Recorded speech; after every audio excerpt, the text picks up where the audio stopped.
Sa umaga, tanghali at gabi po sa ating lahat dyan sa Pilipinas at all over the world, guys. Update po tayo sa Kim Pao, kung saan po ay maraming mga netizen humahanga sa kanila. Man guys, isipin po natin ito. Ang dami na pong umahanga sa Kim Pao, nagsilipatan na po ang lahat. At ayon dito sa ating mga legit na sources guys ay binahagi na pala nila Kim Pao yung kanilang mga donasyon. Nabigay na po sila ng mga ayuda sa taon na to. Abangan na sa lanta ng bagyo dyan guys, paki-shoutout po natin ang Kim Pao dahil natulungan po nila kayo. Sa mga hindi po natulungan guys is sabihin nila lang po sa Kim Pao na sana naman ay mabunot din yung inyong pangalan. Dahil alam naman din natin nga siguro hindi lahat kayo nabigyan at yung mga nabigyan lang siguro yung mga may pangalan at hindi naman sa pangalan pa guys yung kung ano lang yung kung ilan lang yung kwanva yung nabigyan siguro hindi lahat naman.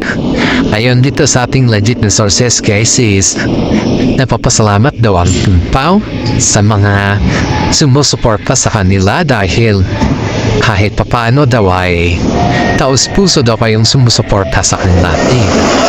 At isang karangalan na din po yun para sa kanila guys. Ito guys, yung mga performance nila Kim Pao guys, kitang-kita naman natin din ano. Ngayon, yung kanilang performances is may mga kapwa po silang artista dito guys na binash yung damit ni Kim Chiu dito. Bakit kaya? Ano kaya sa lagay nyo or sa mga idea ninyo kung bakit binash yung damit ni Kim Chiu dito guys? Sa tingin nyo guys, pag ibabasyo yung damit ni Kim Chiu is nakapabigay kayo ng mga positive way. Di ba? Hindi naman. Hindi naman, di ba? Isipin din natin yung mga iba ba na hindi lahat ng pambabasa ay nagbibigay ng mga magagandang salita. Kaya nato tinawag na basers eh. Sa mga kapwa po nilang artista guys is may mga isa dito, hindi naman isa at saka medyo marami-rami sila na hindi daw believe sa performance ng Kim Pao. Kaya po guys, so panoorin po natin ang Chika Marites na reaction niya sa mga gumagawa ng mga kwento patungkol kay Kim Pao. Ito pa, so panoorin po natin ang video. Ako nga pala si Chika Marites guys. Itong Chika Marites natin guys is marami tayong na-update or marami tayong naririnig tungkol sa Kim Pao sa ngayon guys. Ito guys, ang paborito ko kasi na tambala ng Kim Pao dahil napakabait nila. At saka hindi lang mabait, masyado silang giver sa mga kapwa nila tao po. Hindi lang sa mga artista na kagaya nila, kundi sa mga ibang tao din po. Gaya ng mga nasalanta ng bagyo guys, I'm so very proud na proud ako sa mga binibigay ng Kim Pao.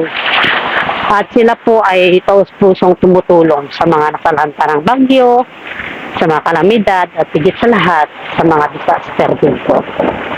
So guys, isa din kasi ako nakareceive sa mga biyaya ba, mga ayuda. Kaya, nagpapasalamat po ako kasi isang malaking tulong na po yun na binigay din sa akin. Kahit maliit man na bagay yun guys, is tinatanaw ko yun na utang na loob sa kanila dahil binigyan po nila ako ng tulong at bihira lang pong nagbibigay ng tulong sa atin. Kaya nga guys, ito reaction video ko dito. Ito yung actress na kung saan po ay naiinggit ata sa damit ni Kim Chiu.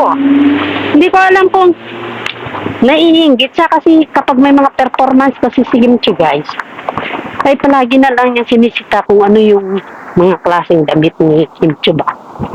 Isipin natin to ang ginagawa niya lang is yung sita ng sita. Samantala, pag siya naman yung mag-perform, wala naman sinasabi si Kim Chiu sa kanya kundi napaka-graceful niya, sobrang mga magagandang salita yung binibitawan ni Kim Chiu.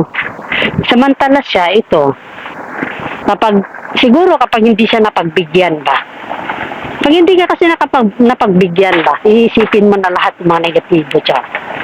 Kaya nga po, iniisip natin lahat dito ay huwag na magbigay ng mga negatibo patungkol sa Kim Pao. Patungkol kay Kim Chiu dahil hindi naman natin kakayaman yan. At saka gawin mong privacy.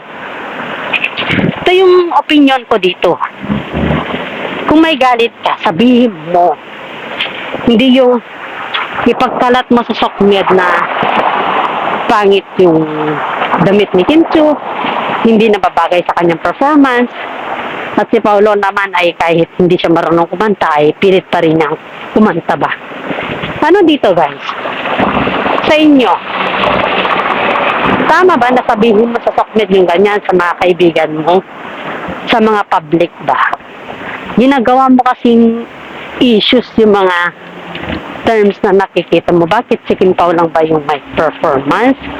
Or si Kim Pao lang ba yung nakaroon ng performance? Or si Kim Chiu lang ba yung may gano'n na klase na damit na maluwang sa kanyang performance? Real talk tayo dito guys. Real talk tayo. Bakit kapag nagpe-perform ang mga Kim Pao, lalong-lalo na si Kim Chiu ay talagang yung matais sa damit ni Kim Chiu. Halos yung ginagawa ni Kim Chiu sa stage ay binabas. Kumbaga, hindi naman sa pagbabas na yung sinasabi niya na sa mga tama. Pero ito yung pinakamasakit dito. Kaibigan mo ng tunay si Kim Chiu. Dapat naman, kung kaibigan ka, huwag ka maging plastic. Kasi, nakakasakit kasi yan. Pag ikaw yung naging plastic, marami ka din na tao na masasaktan. Kahit si Kim Chiu po, masasaktan dyan. Isipin mo to kung ikaw kaya yung nasa sitwasyon nila, kung ikaw kaya yung sabihan ng gano'n, sa tingin mo, ano din yung magiging reaction mo? Diba? Hindi sa kumukuha tayo ng mga hugot ba? Sa mga ginagawa ng mga ibang actress or actor ba? Pero, feeling mo kasi lahat ng mga damit mo din pag ikaw mag-perform is okay na okay sa'yo. Swak na swak. Siyempre isipin mo din na magsalamin ka muna bago ka magsalita. Dahil ang atin lang naman dito guys is okay lang yung opinion mo na kuwan ka sa Kim Pao. Pero hindi naman siguro tama na i-boycott mo sila sa public ba. Yun yung atin dito Kung talagang totoo kang tao at kung talagang totoo kang kaibigan, ipakita mo naman na ikaw ay totoo sa lahat. Hindi yung pinapakita mo lang na totoo ka pag ikaw ay may kailangan. Yun yung nakakasama dito guys, na kapag may kailangan ka, doon ka lang mabait sa tao. Pero pag wala kang kailangan, wala din, hindi ka na rin mabait. Hindi, binoboycott mo na din yung kapwa mong artista. Diba nakaka-treasure, nakaka-fansya, nakakagalit. Galit. Kaya nga po, may mga iba na naririnig natin dito na nagagalit sila sa mga content creator paminsan-minsan kasi sinasabi nila na masyado daw hindi daw balanse yung ginagawa ng mga ibang content creator. Hindi naman tama yung guys na magagalit ka sa mga content creator dahil wala naman silang ginawa sa'yo kundi nag-update lang naman ko. Kaya ako kung sakali man ba, ako ay nag-update lang. Nag-update na kung saan po ay pinapakita natin dito kung ano yung update natin patungkol sa kanila. Kaya dito guys, isipin natin na tayo ay nasa gitna lamang at hindi tayo ay nasa ibang planeta na topic. Kaya ako dito guys, iniisip ko kung magiging artista ba, ganun di ba yung gawin natin, gagawin ko sa mga inditera na hindi naman natin sila kilala. Ngayon, napapasalamat po ako sa mga fans ng Kim Pao dahil sila po ay nagbibigay ng mga positive way sa Kim Pao. At sa mga inggitera dyan, guys, isipin mo to. Itong actress na to,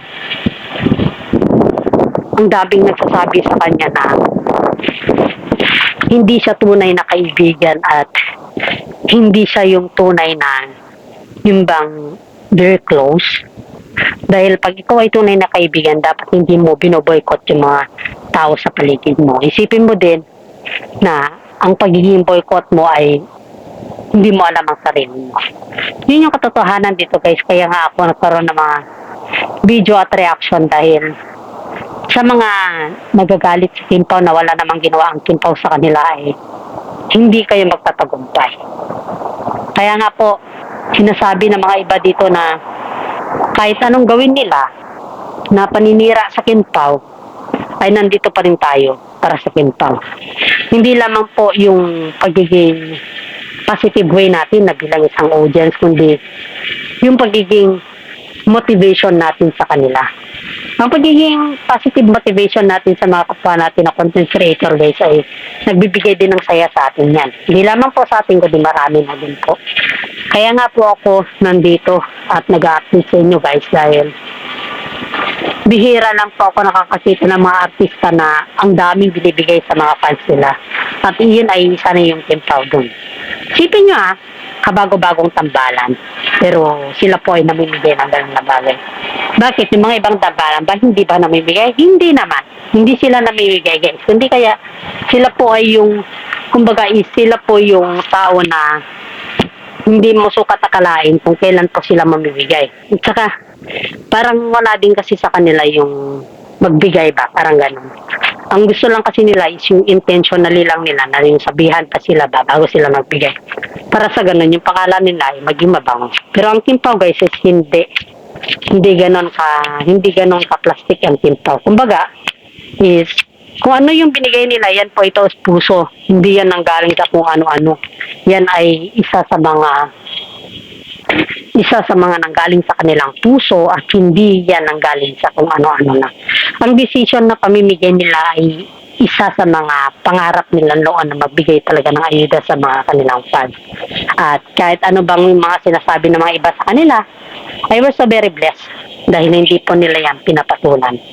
At hanggang dito na lang po yung ating reaction video. Sana naman po may i-share niyo ito para sa ganun po malaman din ng mga iba na tayo po ay nagkakaroon ng reaction video sa mga inggitera dyan. At pinapakita po natin dito na gaano kabait ang Kim Pao sa kanila.